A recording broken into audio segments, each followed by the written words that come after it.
സുഗമോദേവി സീരിയലിൻ്റെ ഏറ്റവും പുതിയ റിവ്യൂയിലേക്ക് എല്ലാ കൂട്ടുകാർക്കും സ്വാഗതം. ചന്ദ്രമതിയെ സംബന്ധിച്ച് ചന്ദ്രോത്ത് വീട് വെറും ഒരു അന്യ വീടല്ല. തനുജയെയും മീരയെയും എങ്ങനെയാണ് താൻ കണ്ടിരുന്നത് അതുപോലെ തന്നെയാണ് ദേവികയും നന്ദനെയൊക്കെ കണ്ടിരുന്നത്.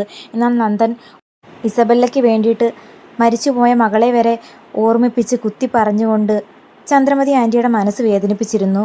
മാത്രമല്ല, നന്ദൻ ദേവികയെ ചതിക്കുകയാണെന്നുള്ള സംശയം ആദ്യമായിട്ട് തോന്നി തുടങ്ങിയത് ചന്ദ്രമതി ആൻറ്റിക്ക് തന്നെയാണ്.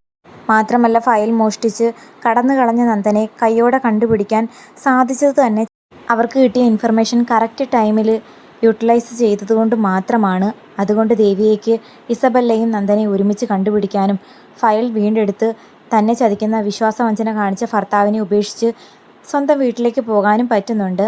എന്നാൽ ആകെ തകർന്നിരിക്കുന്ന ദേവികയെ വന്ന് കണ്ട് ആശ്വസിപ്പിക്കാനും ചന്ദ്രമതി ആൻറ്റി മറന്നു കളയുന്നില്ല. എന്തൊക്കെ പറഞ്ഞാലും അവളൊരു പെണ്ണാണ്, ഒരു ഭാര്യയാണ്. MLA അധികാരങ്ങളും പദവിയൊക്കെ ഉണ്ടെന്ന് പറഞ്ഞാലും ഈ ഒരു വിശ്വാസവഞ്ചന ദേവിയയ്ക്ക് താങ്ങാൻ പറ്റില്ലെന്ന് മറ്റാരേക്കായും ചന്ദ്രമതി ആൻറ്റിക്ക് വ്യക്തമായിട്ട് അറിയാവുന്നത് കൊണ്ട് തന്നെ നേരിട്ട് കണ്ട് സമാധാനപ്പെടുത്തുന്നു. നീ ഒരു കാരണവശാലും തളർന്നു പോകരുത്, നിന്നെ കൊണ്ട് ഒരുപാട് കാര്യങ്ങൾ സാധിക്കും, നീ നല്ലൊരു MLA ആണെന്നുള്ള കാര്യം നിൻ്റെ പ്രവൃത്തിയിലൂടെ ജനങ്ങൾക്ക് ബോധ്യപ്പെടുത്തി കൊടുക്കണം. നിനക്കതിന് സാധിക്കുമെന്ന് എനിക്ക് വ്യക്തമായിട്ട് അറിയാം. ഫാമിലി മാറ്റേഴ്സും അധികാരവും തമ്മിൽ കൂട്ടിക്കുഴയ്ക്കാൻ നിൽക്കരുത്. ആര് തന്നെ നിന്നെ സമ്മർദ്ദത്തിലാക്കാൻ നോക്കിയാലും സ്വന്തമായിട്ട് തീരുമാനമെടുക്കണമെന്നും വിശ്വാസവഞ്ചന കാണിച്ച ഭർത്താവിനോട് നീ കാണിച്ച ഈ ഒരു മറുപടി ജനങ്ങൾക്കും സ്ത്രീ സമൂഹത്തിനും വരെ മതിപ്പുണ്ടാക്കും. സാധാരണ പെൺകുട്ടികളാണെങ്കിൽ വിശ്വാസവഞ്ചന കാണിച്ച ഭർത്താവിന് ഒരവസരം കൂടി കൊടുത്ത് വീണ്ടും ചതിക്കുന്നത് വരെ കാത്തിരിക്കും. ഇയാൾ തനിക്ക് പറ്റിയ ഒരാളല്ലെന്ന് ബോധ്യപ്പെടാൻ. പക്ഷെ നിൻ്റെ കാര്യത്തിൽ അങ്ങനല്ല.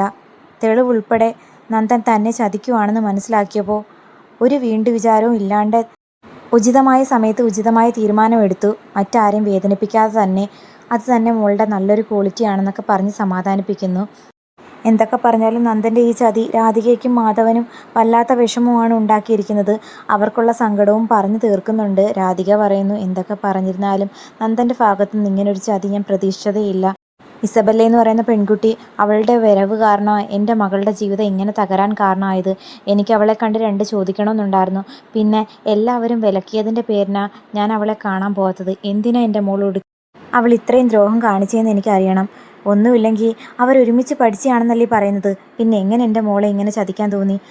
ഒരു പാവമല്ലായിരുന്നോ ദേവി എന്നൊക്കെ പറഞ്ഞ് പൊട്ടിക്കരയുമ്പം ചന്ദ്രമതി ആൻറ്റി സമാധാനിപ്പിക്കുന്നു. അതേസമയം സ്വന്തം ജീവിതത്തിൽ നേരിട്ട തിരിച്ചടി താങ്ങാനാകാതെ ദേവികയാണെങ്കിൽ ഒരു ഉറച്ച തീരുമാനം എടുക്കുന്നു. ശാരീരിക കാരണമാണ് നന്ദനും ഇസബല്ലയും ഒന്നിച്ചിട്ടുണ്ടെന്നുള്ള കാര്യം തിരിച്ചറിഞ്ഞത്. അതിനർത്ഥം നന്ദനും ഇസബല്ലയും അവരുടെ നീക്കങ്ങളും അറിയുന്ന ആരെങ്കിലും ആയിരിക്കും അവൾ സ്നേഹിക്കുന്നത്. ആരാണെന്നുള്ള കാര്യം ഇനിയും കണ്ടുപിടിച്ചേ പറ്റൂ. തൻ്റെ ജീവിതത്തിലുണ്ടായ ദുരന്തം ഒരു കാരണവശാലും ശാരികയുടെ ജീവിതത്തിൽ ഉണ്ടാകാൻ പാടില്ല. അങ്ങനെ ശാരികയോട് ദേവിക നേരിട്ട് തന്നെ ചോദിക്കുന്നു, ഇനി നീ ഈ ചേച്ചിയോട് കാര്യങ്ങൾ മറച്ചു വെക്കരുത്. നീ സ്നേഹിക്കുന്നത് ആരെയാണെന്ന് എന്നോട് പറയണം. ജാതി മതം ഒന്നും ഒരു പ്രശ്നമല്ല. ഈ ചേച്ചി മുന്നിട്ട് നിന്ന് ആ വിവാഹം നടത്തി തരും. പിന്നെ മോളൊരു കാര്യം മറക്കരുത്, ഒരു മനുഷ്യൻ്റെ സ്വഭാവം എപ്പം മാറുമെന്നൊന്നും നമുക്ക് പറയാൻ പറ്റില്ല. നന്ദുവിൻ്റെ ഭാഗത്തു നിന്ന് ഇങ്ങനൊരു ചതി ആരെങ്കിലും പ്രതീക്ഷിച്ചതാണോ? അതുപോലെ തന്നെയാണ്. ഇനിയെങ്കിലും മോള് തുറന്നു പറയണം, മോൾ ആരെയാണ് സ്നേഹിക്കുന്നത്. അപ്പോൾ ശാരിക പറയുന്നുണ്ട്, ചേച്ചിയും ഈ വീട്ടുകാരൊക്കെ വിചാരിക്കുന്നത് പോലെ ഞാൻ ആരെയും സ്നേഹിക്കുന്നില്ല. എൻ്റെ ചേച്ചിയുടെ ജീവിതം തകർക്കാൻ ഒരു MLA ആയ ചേച്ചിയുടെ അധികാരം ദുരുപയോഗം ചെയ്യാൻ പലരും നന്ദേട്ടനെയും പ്രഭാവതി ആൻറ്റിയൊക്കെ സ്വാധീനിക്കുന്നെന്നുള്ള കാര്യം എനിക്ക് വ്യക്തമായിട്ട് മനസ്സിലായതിൻ്റെ പേരിനാണ് അവരുടെ ഗ്യാങ്ങിൽപ്പെട്ട ഒരാളെ സ്നേഹിച്ച് അവരുടെ മനസ്സിലിരിപ്പ് എന്താണെന്ന് കണ്ടുപിടിക്കാൻ ഞാൻ തീരുമാനിച്ചത്. ശാരി, നീ എന്തൊക്കെയായി പറയുന്നത്? ആരെപ്പറ്റി നീ പറയുന്നത് എന്നൊക്കെ ദേവികയാണെങ്കിൽ അതിശയിച്ച് ചോദിക്കുന്നുണ്ട്. മറ്റാരുമല്ല ഞാൻ സ്നേഹിക്കുന്നത്, കെവിൻ ചേട്ടനെയാണ്. നന്ദേട്ടൻ്റെയും ചേച്ചിയുടെയൊക്കെ കൂട്ടുകാരനായിട്ടുള്ള കെവിൻ ചേട്ടൻ്റെ വരവോടെയാണ് ചന്ദ്രോത്ത് വീട്ടിൽ ഒന്നിനു പിറകെ ഒന്നായിട്ട് പ്രശ്നങ്ങൾ വരാൻ തുടങ്ങിയത്. ഇസബല്ലയുടെ വരവും കൂടി ആയപ്പോഴത്തേക്കും അത് പൂർത്തിയായി എന്ന് മാത്രമേ ഉള്ളൂ. എന്തൊക്കെ പറഞ്ഞാലും ചേച്ചി ഒരു MLA ആയതിനു ശേഷം മാത്രമാണ് കെവിൻ ചേട്ടൻ ചന്ദ്രോത്ത് വീട്ടിൽ നിങ്ങളെ തേടി വന്നത്. മാത്രമല്ല, ബിസിനസ്സിൽ പാർട്ട്ണറാക്കുകയും ചേച്ചി പോലും അറിയാതെ മറ്റു പല കാര്യങ്ങളിലും നന്ദേട്ടനെ ഇടപെടുത്തുകയും ചെയ്തു. അതിൻ്റെ പിന്നിൽ എന്താണ് ശരിക്കും നടക്കുന്നതെന്ന് അറിയാൻ വേണ്ടിയിട്ടാണ് ഞാൻ ഈ പ്രേമനാടകം കളിച്ചത്. ചേച്ചി വിചാരിക്കുന്നത് പോലെ ഞാൻ അയാളെ സ്നേഹിക്കുന്നതൊന്നുമില്ല. ചേച്ചിയുടെ ഭാവിക്കും ചേച്ചിയുടെ ജീവിതം സുരക്ഷിതമാകാൻ വേണ്ടിയിട്ടാണ് ഞാൻ ഇങ്ങനെ ഒരു റിസ്ക് ഏറ്റെടുത്തത്. എന്നാലും ശാരി, എനിക്ക് വേണ്ടിയിട്ട് നീ എന്തിനാ നിൻ്റെ ജീവിതം ഇല്ലാണ്ടാക്കുന്നത്? നിൻ്റെ സ്നേഹത്തിന് മുമ്പിൽ ഈ ചേച്ചി ശരിക്കും തോറ്റുപോയി ശാരി. എനിക്ക് വേണ്ടിയിട്ടാണോ നീ അമ്മയുടെ അച്ഛൻ്റെയൊക്കെ വഴക്ക് കേട്ടത്? അപ്പോഴെങ്കിലും നിനക്ക് സത്യം എന്നോടെങ്കിലും തുറന്നു പറഞ്ഞുകൂടായിരുന്നോ? എൻ്റെ സംശയം തെളിവുൾപ്പെടെ കണ്ടുപിടിച്ചതിന് ശേഷം ചേച്ചിയോടും ഗിരിയേട്ടനോടും മുരളിയേട്ടനോടൊക്കെ പറയാമെന്നാണ് വിചാരിച്ചത്. കാരണം സംശയം മാത്രമേ ഉള്ളൂ. അതിനൊരു ഹിൻറ്റ് കിട്ടണം.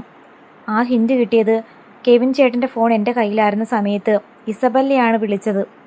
ഇസബല്ല വിളിച്ചിട്ട് നന്ദേട്ടനും ഇസബല്ല ഒരുമിച്ച് ദൂരേക്ക് പോകുകയാണെന്നും എവിടെയാണെന്നൊന്നും പറഞ്ഞില്ല. അപ്പോഴെനിക്ക് മനസ്സിലായി ഞാൻ സംശയിച്ചതൊന്നും വെറും ഒരു സംശയമല്ല, ഇതിൻ്റെ പിന്നിൽ മറ്റെന്തോ ചതി വരാൻ പോകുന്നു എന്നുള്ള കാര്യം. ചേച്ചി വിചാരിക്കുന്നത് പോലെ കെവിൻ ചേട്ടൻ നിങ്ങളോടുള്ള സ്നേഹത്തിൻ്റെ പുറത്തൊന്നുമല്ല ബിസിനസ്സിൽ നന്ദേട്ടനെ പാർട്ട്ണറാക്കിയത്. അയാൾ മറ്റെന്തോ ലക്ഷ്യം വെച്ചിട്ട് തന്നെയാണ് ചന്ദ്രോത്ത് വീട്ടിൽ നിങ്ങളെ തേടി വന്നത്. മാത്രമല്ല കെവിൻ ചേട്ടനും ഇസബല്ലയ്ക്കും പുറമെ മറ്റാരൊക്കെയോ ചന്ദ്രോത്ത് വീട് തകർക്കുക എന്ന ലക്ഷ്യത്തോടെ നന്ദേട്ടനോടൊപ്പം ചേർന്നിട്ടുണ്ട്.